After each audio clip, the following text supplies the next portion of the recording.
Hello students. So last class के अंदर मैंने आपको जो टॉपिक पढ़ाया होगा तो होप सो आप सब लोग रिवाइज करके आए होंगे। तो एक बार फटाफट रिवाइज कर लेते हैं हम लोग, ठीक है। चलो, तो हमने लास्ट क्लास के अंदर सिर्फ टॉपिक पढ़ा था कौन सा, गैसियस ट्रांसपोर्टेशन के बारे में। तो गैसियस ट्रांसपोर्टेशन में पहला हमने ऑक्सीजन ट्रांसपोर्ट देखा था।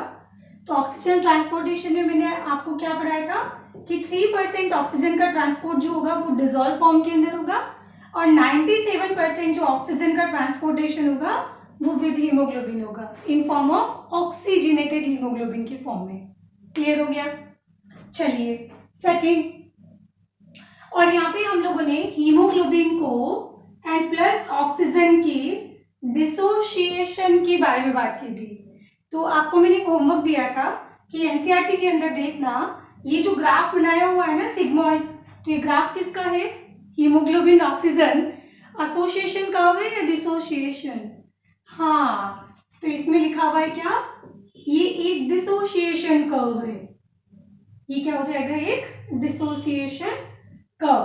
तो अगर इस ग्राफ को मैं उल्टा समझूं, इस ग्राफ का डिसोसिएशन कहने का मतलब है, इस ग्राफ को अगर हम उल्टा समझे तो उल्टा समझने का मतलब जब आप partial pressure of oxygen decrease करते जाएंगे तो यहाँ पे हीमोग्लोबिन का और ऑक्सीजन का क्या हो जाएगा, डिसोसिएशन हो जाएगा।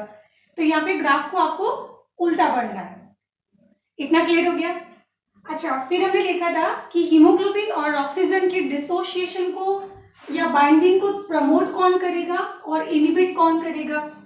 तो हमने देखा था कि यहाँ पे high concentration of CO2, high concentration of H plus, high concentration of, नहीं हाई कॉन्सेंट्रेशन नहीं, टेम्परेचर हाई है। और इसके अलावा हमने 2,3-DPG पढ़ा था, डाई फॉस्फोग्लिसरिक एसिड और बिसफॉस्फोग्लिसरिक एसिड। तो ये सारे क्या करते हैं, यहाँ पे डिसोसिएशन को प्रमोट करते हैं और ऐसा होना भी चाहिए, क्योंकि जब ऑक्सीजनेटेड हीमोग्लोबिन जब टिश्यू के पास पहुंचेगा तो वहां पे हीमोग्लोबिन और ऑक्सीजन का डिसोसिएशन करवाना होगा। तो टिश्यू लेवल पे हीमोग्लोबिन और ऑक्सीजन का डिसोसिएशन को प्रमोट कौन करेगा, ये सारी चीजें। तो हम लोग बोलेंगे कि टिश्यू के पास ये सारी चीजें ज्यादा होती है, स्पेशली वहां पे CO2 ज्यादा होता है और प्रोटॉन ज्यादा होता है। आपको मैं एक चीज समझाऊं कि जब मैं CO2 ज्यादा लिखती हूँ ना तो हमेशा साथ में प्रोटॉन ज्यादा लिखती हूँ। ऐसा क्यों? तो CO2 जब वाटर के साथ क्या होता है, बाइंड होता है, तो CO2 वाटर के साथ बाइंड होने के बाद बनता है कार्बोनिक एसिड बनता है। और कार्बोनिक एसिड जो है वाटर के अंदर डिसोशिएट हो जाएगा इनटू H प्लस और बाइकार्बोनेट। तो अल्टीमेटली क्या हुआ कि जब CO2 ज्यादा तो कार्बोनिक एसिड भी ज्यादा बनेगा, तो H प्लस भी क्या हो जाएगा, अल्टीमेटली ज्यादा हो जाएगा। समझ आया? तो इसको हमने क्या बोला था कि high concentration of CO2 and high concentration of H plus ये हीमोग्लोबिन ऑक्सीजन की डिसोसिएशन को प्रमोट करते हैं, या अगर बोले तो हीमोग्लोबिन का P50 वैल्यू इंक्रीज कर देते हैं। और इसको हमने लास्ट क्लास में बोला था क्या, बोहर्स इफेक्ट। इतना क्लियर हो गया भाई? बहुत सिंपल फंडा है कि जब हाई कॉन्सेंट्रेशन ऑफ CO2 होगा तो वो हीमोग्लोबिन ऑक्सीजन का डिसोसिएशन करवा देगा।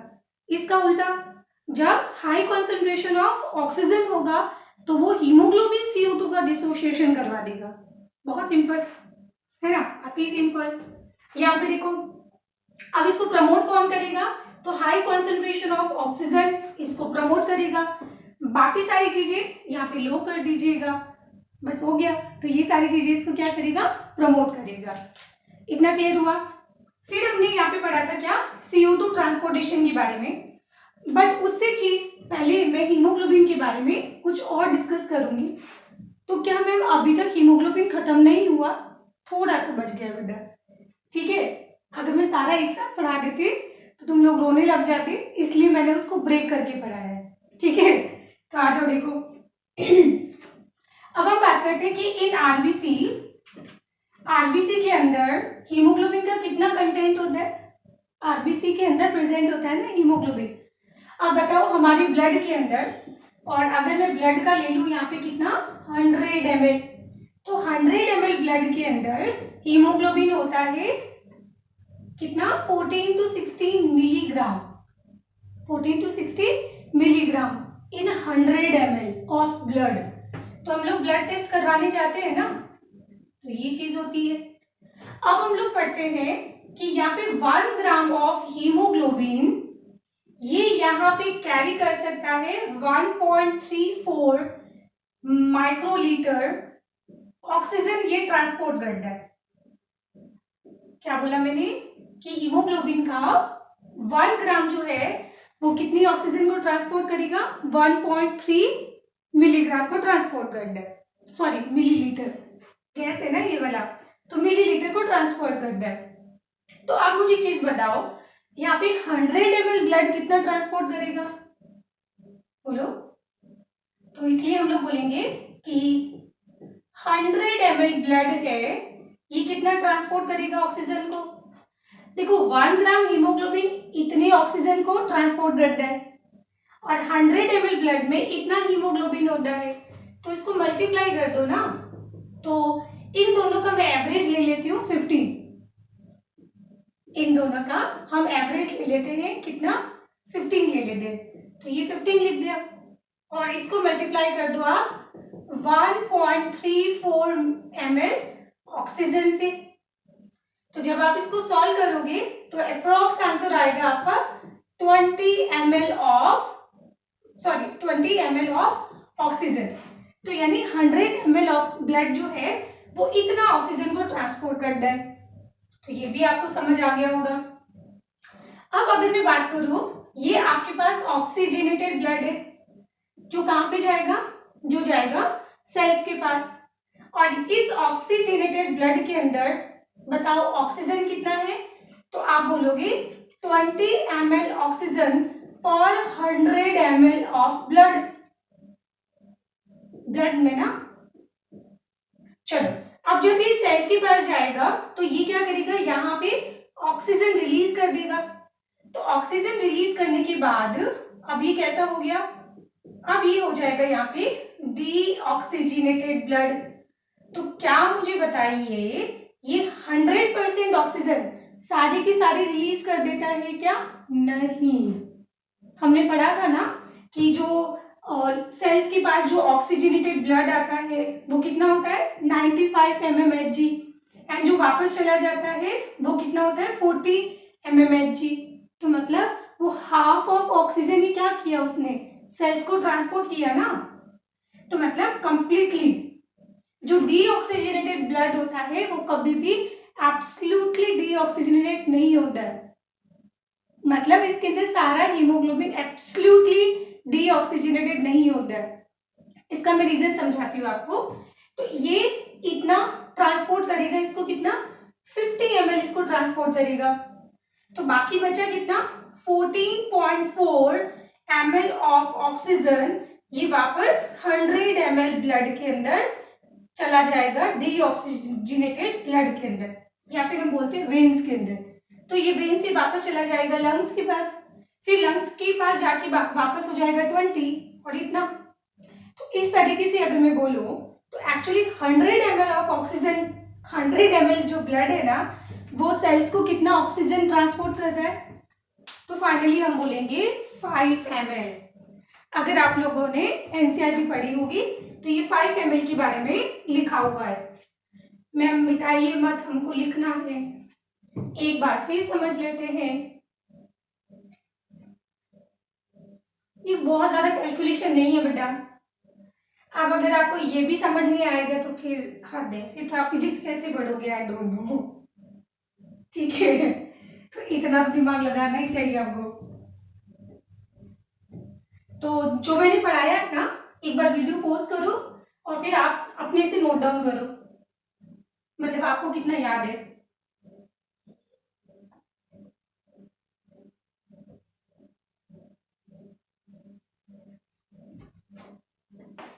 चलो तो अब ये देखो सामने हमने क्या पढ़ा था यहाँ पे कि इन एडल्ट एडल्ट के अंदर हीमोग्लोबिन कितना होता है, तो हम बोलेंगे 14 to 16 milligram haemoglobin in 100 ml blood के अंदर। ये आपको समझ आ गया होगा। फिर हम लोग बोलते हैं कि यहाँ पे 1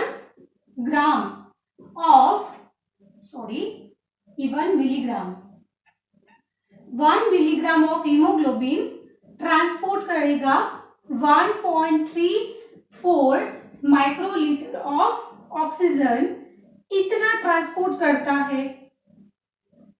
तो बताओ 100 ml कितना ट्रांसपोर्ट करेगा, तो 100 ml में इतना हीमोग्लोबिन होता है, तो उसको सिंपली मल्टीप्लाई कर दो।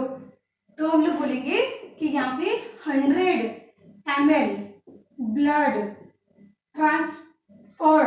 ट्रांसपोर्ट करेगा कितना, 1.34 ml ऑफ ऑक्सीजन, ठीक है। और इसको मैं मल्टीप्लाई कर देती हूँ इतने हीमोग्लोबिन से, तो इसका एवरेज ले लीजिए, तो एवरेज हो जाएगा कितना, 15। तो अब यहाँ पे आंसर कितना हो गया, तो यहाँ पे आंसर आ जाएगा अक्रॉस हम बोलेंगे 20 ml के करीब। 20 ml ऑक्सीजन ट्रांसपोर्ट करता है कौन, 100 ml ब्लड। इतना आपको क्लियर हो गया। अब हमने क्या बोला था कि आपके पास ये कौन है, आर्टरी। तो आर्टरीज के अंदर कौन होता है, ऑक्सीजनेटेड हीमोग्लोबिन। तो दिस इज ऑक्सीजनेटेड ब्लड। और फिर वापस यहां से कौन निकलेगा, यहां से जा रही है वापस वेन्स, और वेन्स के अंदर क्या होता है, डीऑक्सीजनेटेड ब्लड होता है। तो यहां पे कौन है, यहां पे हमने बोला था कि सेल होती है। अब जो ऑक्सीजनेटेड ब्लड है उसमें 100 ml में कितना ऑक्सीजन आ रहा है, तो आप लोग बोलोगे यहाँ पे 20 ml ऑक्सीजन आ रहा है इन 100 ml ब्लड के अंदर, 100 ml ब्लड के अंदर। बट इसमें से सिर्फ सेल्स को कितना मिलेगा, तो हम बोलेंगे कि यहाँ पे ओनली 5 ml ऑक्सीजन जो है वो सेल्स को ट्रांसपोर्ट की जाएगी, एंड बाकी रिमेनिंग कितना, तुम तो बोलोगे 15 होता है ना, बट बेटा इसमें भी ये 19.6 होता है। इसके पीछे भी कैलकुलेशन है जो मैं आपको समझाना नहीं चाहती हूँ, तो आप बस इसको डायरेक्टली याद रख लो। 14.4 ml ऑक्सीजन वापस चली जाएगी कहाँ पे, वेन्स के अंदर। इसका मतलब वेन्स जो होता है वो कभी भी जीरो ऑक्सीजनेटेड नहीं होता है, उसमें काफी रिच अमाउंट ऑफ आपको ऑक्सीजन मिलेगी। ऐसा क्यों, और इसका होना जरूरी भी है। बेटा जब हम लोग एक्सरसाइज करते हैं हम लोग एकदम से भागना शुरू करते हैं, जब हम एकदम से भागना शुरू करेंगे ना तो हमारे अंदर बॉडी के अंदर क्या होगा, ऑक्सीजन की डिमांड एकदम से बढ़ जाएगी। एकदम से सडनली ऑक्सीजन जो डिमांड बढ़ती है ना उसको फुलफिल कौन करेगा, ये फुलफिल करेगा 14.4। आपने देखा होगा कि जब हम लोग भागते हैं तो भागने के बाद हम लोग जब स्टॉप हो जाते हैं तो उसके बाद भी काफी देर तक हमारी सांसें तेज तेज चलती रहती है। नाउ ऐसा क्यों, क्योंकि हमने यहाँ पे एक्सरसाइज के टाइम जो है 5 की जगह 15 ट्रांसपोर्ट कर दिया जाता है। मैं समझा रही हूँ। तो ये कितना हो गया, 20 ml ऑक्सीजन हो गया। अब जब हम लोग एक्सरसाइज करेंगे तो एक्सरसाइज के टाइम हमें ऑक्सीजन की डिमांड बढ़ जाएगी, तो ये ट्रांसपोर्ट कितना कर रहा है, 15 ml ऑक्सीजन ट्रांसपोर्ट कर रहा है। तो बताओ वेन्स के अंदर कितना हो गया, तो वेन्स के अंदर अब बच गया 14.4 जो काफी कम हो गया है बेटा। और इस 14.4 को जब तक 4.4 को जब तक कि 14.4 नहीं हो जाएगा तब तक हमारी सांसें तेज तेज चलती रहेगी। अब समझ आया, तो ये चीज होती है यहाँ पे, और ऐसा आपको मिलेगा ड्यूरिंग एक्सरसाइज।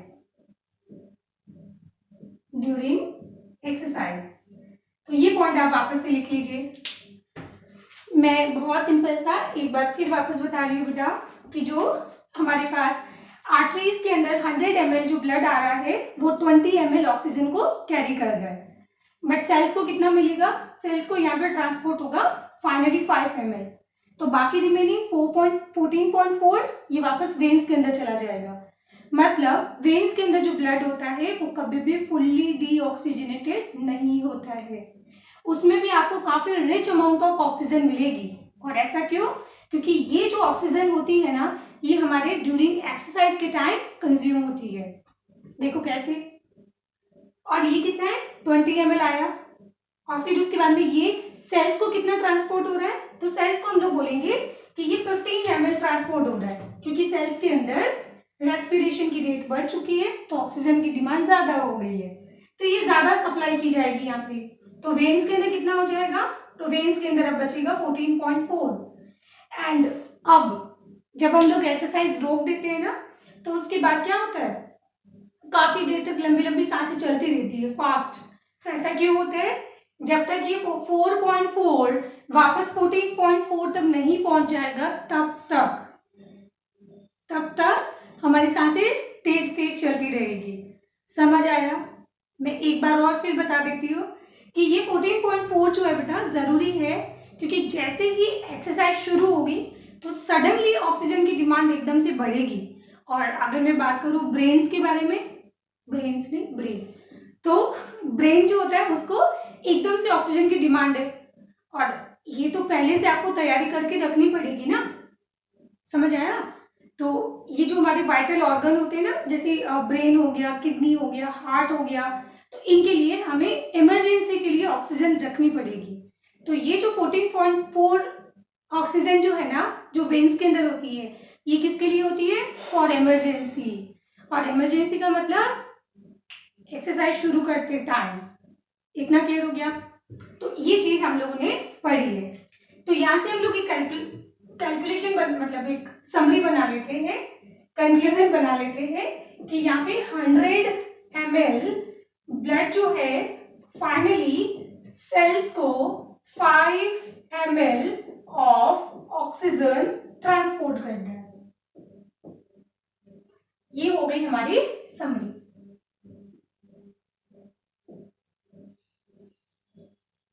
ठीक है, और ये चीज एनसीईआरटी के अंदर लिखा हुआ है। तो हमने आज कितनी इंटरेस्टिंग चीज सीखी है। हम लोग बोलते हैं ना कि वेन्स के अंदर ऑक्सीजन नहीं होता है, ऐसा बोलना गलत है। वेन्स के अंदर भी काफी रिच अमाउंट ऑफ ऑक्सीजन मिलेगा, हाँ, बट आर्टरी से कम होता है। और ये जो वेन्स के अंदर ऑक्सीजन होता है, ये हम लोग रखते हैं हमारे इमरजेंसी के लिए। और इमरजेंसी कैसे, जैसे ही एक्सरसाइज जो होती है हमारी बॉडी के अंदर शुरू होगी ना, तब ये यूटिलाइज होगा वहां पे। क्लियर हो गया? और जैसे ही एक्सरसाइज रुकती है ना, स्टॉप होती है, तो उसके बाद में सांसें बहुत देर तक तेजी तेजी से चलती रहेगी। ऐसा क्यों? इस 4.4 को वापस बनाना है 14.4। समझ आ गया? ठीक है, तो ये सिंपल सी कहानी हमने यहाँ पे पढ़ी है, इसको नोट डाउन कर लीजिए। ठीक है, और ये वाली चीज एनसीईआरटी के अंदर लिखा हुआ है। तो ये 5 ml कैसे आया, तो ये मैंने आपको पूरा एक्सप्लेन कर दिया है। और इस 5 ml को पढ़ने के लिए आपको बेटा ये सारा पढ़ना पड़ेगा। अच्छा, अब हम बात करते हैं यहाँ पे CO2 ट्रांसपोर्टेशन के बारे में। तो वो तो मैं आपको ऑलरेडी बता चुकी हूँ। तो CO2 का ट्रांसपोर्टेशन 7% जो है वो डिसॉल्व फॉर्म के अंदर होगा, क्योंकि CO2 20 से 25% ज्यादा वाटर सॉल्युबल होती है एज कंपेयर टू ऑक्सीजन। और 23% ट्रांसपोर्ट होगा हीमोग्लोबिन के फॉर्म में। कैसे? तो 23% हीमोग्लोबिन के साथ ट्रांसपोर्ट होगा, तो ये कार्बन डाइऑक्साइड हो गया और ये हीमोग्लोबिन हो गया। बट हीमोग्लोबिन के अंदर ये हीमोग्लोबिन के बाइंड होगा NH2 ग्रुप। तो इस तरीके से क्या बन जाएगा, कार्ब अमीनो हीमोग्लोबिन। तो ये बन जाएगा यहाँ पे कार्ब अमीनो हीमोग्लोबिन। और कार्ब अमीनो हीमोग्लोबिन के फॉर्म में ट्रांसपोर्ट होगा कौन, CO2। और बाकी 70% जो है वो ट्रांसपोर्ट होता है बाइकार्बोनेट के फॉर्म में। फटाफट देख लेते हैं वापस। तो ये हमारे पास क्या हो गया, RBC हो गया। और यहाँ पे कौन है, सेल है। तो सेल के अंदर क्या प्रोड्यूस होता है, CO2। तो जब CO2 RBC के अंदर आएगी तो CO2 वाटर के साथ रिएक्ट करेगा और क्या बन जाएगा, कार्बोनिक एसिड। एंड कोई भी एसिड पानी के अंदर कभी भी एसिडिक फॉर्म में नहीं मिलेगा, वो पानी के अंदर डिसोशिएट हो जाएगा एंड डिसोशिएट होगी क्या करेगा, ये H+ और बाइकार्बोनेट के फॉर्म में सेपरेट हो जाएगा। अब ये जो बाइकार्बोनेट होगा ये आरबीसी से बाहर ब्लड के लिक्विड में आ जाएगा, जिसको हम प्लाज्मा कहते हैं। तो जितना बाइकार्बोनेट बाहर आएगा उतना ही क्लोराइड आयन आरबीसी के अंदर एंटर होगा। तो इसको हम लोग क्या बोलते हैं, क्लोराइड शिफ्ट, या इसको हमने बोला था हमबर्गर फिनोमिनन। ठीक है, चलो अब देखो हमने पढ़ा भी था ना कि हाई कॉन्सेंट्रेशन ऑफ H+ वो क्या करेगा, डिसोसिएशन करवा देगा हीमोग्लोबिन और ऑक्सीजन का। तो ये रहा हीमोग्लोबिन और ऑक्सीजनेटेड हीमोग्लोबिन। अब ये क्या होगा, अब ये यहाँ पे हीमोग्लोबिन डिसोशिएट हो जाएगा, तो यहाँ पे ऑक्सीजन और ये बच गया कौन, हीमोग्लोबिन। अब इस हीमोग्लोबिन के साथ में यहाँ पे बाइंड हो जाएगा कौन, H+, तो ये बन जाएगा HbH+। तो यानी इसका मतलब ये हीमोग्लोबिन आगे फ्यूचर में H+ डोनेट करेगा। हाँ, तो जो H+ डोनेट करता है उनको क्या बोलते हैं, एसिड। तो हीमोग्लोबिन भी बिहेव करता है as a strong acid, sorry not strong acid, stronger acid. ठीक है, चलो फिर ये ऑक्सीजन किसको मिल जाएगी, यहाँ पे सेल्स को। क्लियर हो गया। अब आ जाते हैं हम लोग लंग्स के अंदर। तो इन सारे एरोस को उल्टा करना है। तो लंग्स के अंदर आपको मिलेगा क्या, हेल्डेन इफेक्ट। तो हेल्डेन इफेक्ट का मतलब क्या होता है कि जब लंग्स के अंदर पार्शियल प्रेशर ऑफ O2 जब इंक्रीज हो जाता है तो वहां पे हीमोग्लोबिन CO2 का डिसोसिएशन हो जाता है। समझ आया। तो देखो कैसे ये हो जाएगा लंग्स। तो हम लोग बोलेंगे कि जब यहाँ पे पार्शियल प्रेशर ऑफ O2 जब इंक्रीज होगा तो ये सेल में जाएगा, और जब ऑक्सीजन का बहुत ज्यादा हाई कॉन्सेंट्रेशन होता है तो ये इसको H+ को भी निकाल देगा और CO2 को भी निकाल देगा, तो इसका करवा देगा डिसोसिएशन। इसका डिसोसिएशन हो गया। अब ये ऑक्सीजन जो होगा हीमोग्लोबिन के साथ बाइंड हो जाएगा, सिंपल। अब ये जो H+ है ना, अब ये बाइंड करेगा किसके साथ, इसके साथ। बट ये जो बाइकार्बोनेट आयन होंगे वो वापस प्लाज्मा से एंटर होंगे आरबीसी के अंदर, तो ये क्लोराइड आयन वापस कहाँ चले जाएंगे, बाहर। तो इसको बोलते हैं रिवर्स क्लोराइड शिफ्ट, जो कहाँ पे मिलेगा आपको, लंग्स के पास मिलेगा। फिर H+ और बाइकार्बोनेट दोनों मिलके बना देंगे कार्बोनिक एसिड। कार्बोनिक एसिड का वापस डिसोसिएशन हो जाएगा और ये वापस CO2 लंग्स के अंदर रिलीज हो जाएगी। कितना सिंपल था बताओ, कुछ टफ था क्या। और ये सारी रिएक्शन कौन गवर्न करता है, तो आप लोग बोलोगे कार्बोनिक एनहाइड्रेज, जो दुनिया का सबसे फास्टेस्ट एंजाइम होता है, जो प्रेजेंट होता है आरबीसी के अंदर, बट इसका थोड़ा बहुत स्मॉल अमाउंट प्रेजेंट होता है ब्लड के प्लाज्मा में भी। तो इस तरीके से 70% जो है 70% CO2 का ट्रांसपोर्टेशन कौन सी फॉर्म में होगा, बाइकार्बोनेट आयन के फॉर्म में होगा। और इसका डिसोसिएशन कौन करवाएगा, हाई कॉन्सेंट्रेशन ऑफ O2, क्या बोलते हैं इसको, हेल्डेन इफेक्ट। हेल्डेन इफेक्ट। क्लियर हो गया। तो बस ये हो गया कंप्लीट। कितना टाइम लगा बताओ इसको पढ़ाने में। तो एक काम करो, आप फिर वीडियो पोस्ट करो, आगे की तो चीजें चलती रहेगी, सिलेबस तो होता रहेगा ऐसे। ठीक है, तुम लोग पहले वीडियो पोस्ट करो और जो मैंने चीजें एक्सप्लेन की है ना, एक बार फिर वापस इसको लिखो। तुम लोग इसको 2-3 बार लिखो और प्रैक्टिस करो अच्छे से। उसके बाद हम लोग टॉपिक आगे बढ़ते हैं।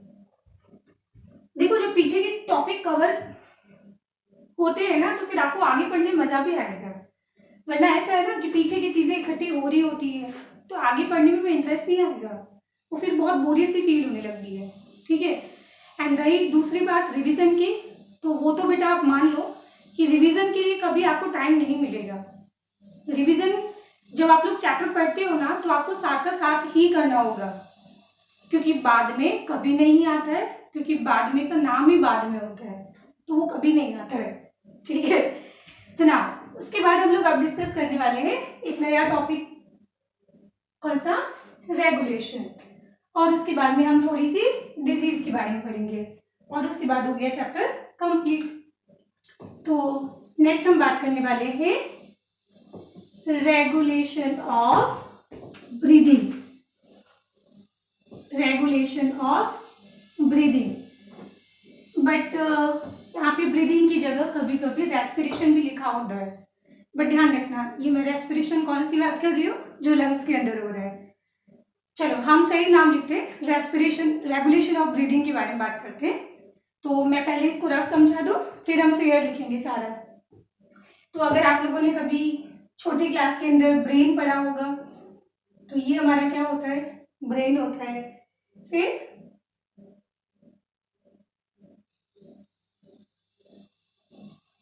ऐसा होता है ना, तो ये हमारा कौन सा होता है, हाइंड ब्रेन, जो सबसे पीछे वाला पार्ट होता है ब्रेन का।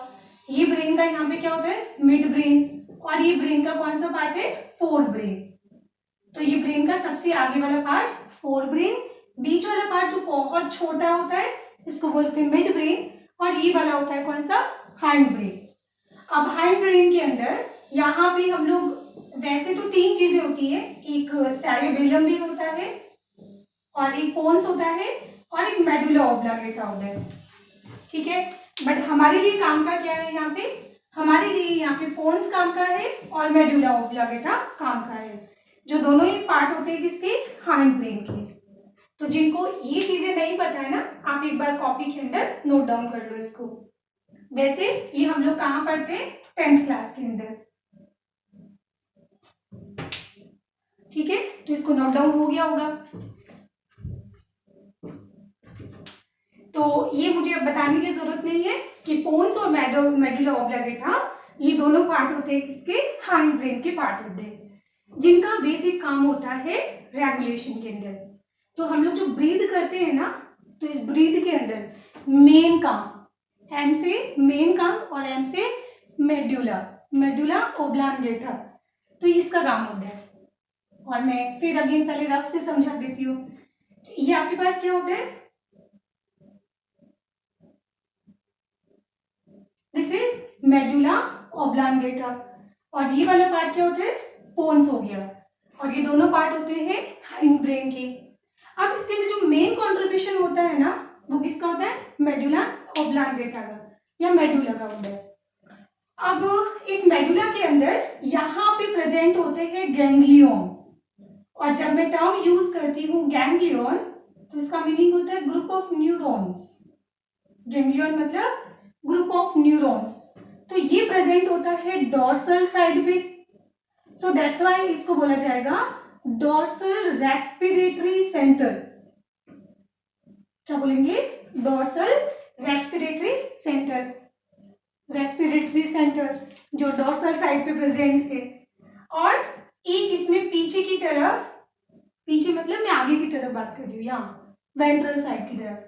तो वेंट्रल साइड के अंदर यहाँ प्रेजेंट होता है ventral respiratory, ventral respiratory centre, जिसको हम वीआरसी बोल सकते हैं, और इसको डीआरसी। तो ये हो गए डीआरसी, ये हो जाएंगे वीआरसी। अब सुनो, ये जो मेडुला ऑब्लांगेटा होता है ना, ये एक्चुअली हमारे लंग्स को सिग्नल देगा, और आप जान के बड़े सरप्राइज होने वाले हैं कि यहाँ पे हमारे सिग्नल जो है वो ओनली इंस्पिरेशन के लिए होते हैं, एक्सपायरेशन के लिए कोई भी सिग्नल जनरेट नहीं होता है। याद करो, अगर मैंने आपको ब्रीदिंग पढ़ाया था, तो मैंने आपको बोला था, मैकेनिज्म जब पढ़ाया था, तो इंस्पिरेशन कैसा प्रोसेस होता है, ये एक्टिव प्रोसेस होता है, जहां पे आपको मसल्स को कॉन्ट्रैक्ट करना होगा। बट जब हमने एक्सपायरेशन पढ़ा था, तो एक्सपिरेशन के अंदर ये प्रोसेस इनएक्टिवेट होता है, जहां पे डायाफ्राम को और एक्सटर्नल इंटरकॉस्टल मसल्स को सिर्फ करना था रिलैक्स। अब यहाँ पे कॉमन सेंस यूज कर लेते हैं हम लोग, ठीक है। मसल्स को कॉन्ट्रैक्ट करने के लिए सिग्नल की जरूरत होती है, और जब सिग्नल नहीं दोगे तो ऑटोमेटिकली क्या होगा, वो मसल्स रिलैक्स हो जाएगी। कॉमन सेंस कहते हैं इसको। तो इस तरीके से हम बोलेंगे कि ये सिग्नल सिर्फ किसके लिए देता है, इंस्पिरेशन के लिए। तो इसमें से क्या होता है कि 0.2 सेकेंड के लिए सिग्नल रिलीज होता है। कितना? 0.2 सेकेंड के लिए यहाँ पे सिग्नल जनरेट होगा। तो उस कंडीशन में मसल्स में क्या हो जाएगा? कॉन्ट्रैक्शन हो जाएगा। और आगे के 0.3 सेकेंड जो होते हैं ना, उसमें कोई सिग्नल जनरेट नहीं किया जाता है, तो नो सिग्नल। तो जब कोई सिग्नल नहीं आएगा तो ऑटोमेटिकली मसल जो है वो कॉन्ट्रैक्ट से वापस क्या हो जाएगी? रिलैक्स हो जाएगी। समझ आया? इसको अगर मैं ग्राफ से शो करूं तो हम लोग ग्राफ कुछ ऐसा बनाएंगे, ऐसा बना सकते हैं ना कि ये 0.2 सेकेंड जो है, ये 0.2 सेकेंड जो है, यहाँ पे क्या हुआ? कॉन्ट्रैक्शन हुआ, तो उसके लिए सिग्नल रिलीज किया। फिर ये 0.3 और 0.3 सेकेंड के लिए यहाँ पे कोई सिग्नल जनरेट नहीं होगा। फिर 0.2 सेकेंड के लिए सिग्नल जनरेट होगा, मसल्स के अंदर कॉन्ट्रैक्शन होगा। फिर 0.3 सेकेंड के लिए कोई सिग्नल जनरेट नहीं होगा, तो ऑटोमेटिकली मसल्स जो है वो रिलैक्स हो जाएगी। अब इसको तो कॉमन सेंस कहते हैं। तो इस एक साइकिल को अगर मैं ऐड करूं तो टोटल कितना हो गया? 0.5 सेकेंड। 0.5 सेकेंड। और एक मिनट के अंदर कितने सेकेंड होते हैं? 60। इसको 0.5 से डिवाइड कर दो तो कितना हो जाएगा? इसको जब आप डिवाइड करोगे ना, तो एक मिनट के अंदर हम ब्रीथ करते हैं, पढ़ाया था 12 to 16 टाइम्स पर मिनट। टाइम्स पर मिनट हम लोग ब्रीथ करते हैं। बताओ कोई प्रॉब्लम है इसमें? ठीक है, तो ये मेन काम होता है इसका, मेडुला ऑब्लांगेटा का। और उसमें भी हम बोलेंगे डॉर्सल रेस्पिरेटरी सेंटर का। तो इसका काम तो ओवर हो गया। वीडियो मैं फिर बोल रही हूँ बेटा, जब तक आपको ये समझ नहीं आए आगे मत बढ़ना। हाँ, ह्यूमन फिजियोलॉजी का एक सिंपल फंडा है, जब तक आपको पुराना चीजें याद नहीं होगी आप आगे नहीं पढ़ पाओगे। तो और इसकी अच्छी चीज ये भी है बेटा कि इस बहाने चीजें साथ के साथ रिवाइज होती रहती है, तो वो चीजें कंपाइल नहीं होती है, तो ये भी अच्छी चीज है। पॉजिटिव सोचो ना, खराब तो हमेशा सोचती है, कभी अच्छा भी सोच लो। तो ये चीज समझ आ गया? तो ये वापस रिवाइज करो आप लोग, फिर मैं आपको आगे पढ़ाती हूँ। Ventral respiratory centre. अच्छा, क्या इस डोर्सल रेस्पिरेटरी सेंटर को मैं इंस्पिरेटरी सेंटर बोल सकती हूँ? सोचो क्यों? क्योंकि यहाँ पे ये एक्चुअली सिग्नल रिलीज कर रहा है इंस्पिरेशन के लिए, यहाँ पे एक्सपायरेशन के लिए तो कोई सिग्नल है ही नहीं। समझ आया? सो दैट्स व्हाई इसको हम लोग क्या करेंगे? Simple inspiratory centre. कितना सिंपल था। अब यहाँ पे आ जाते हैं,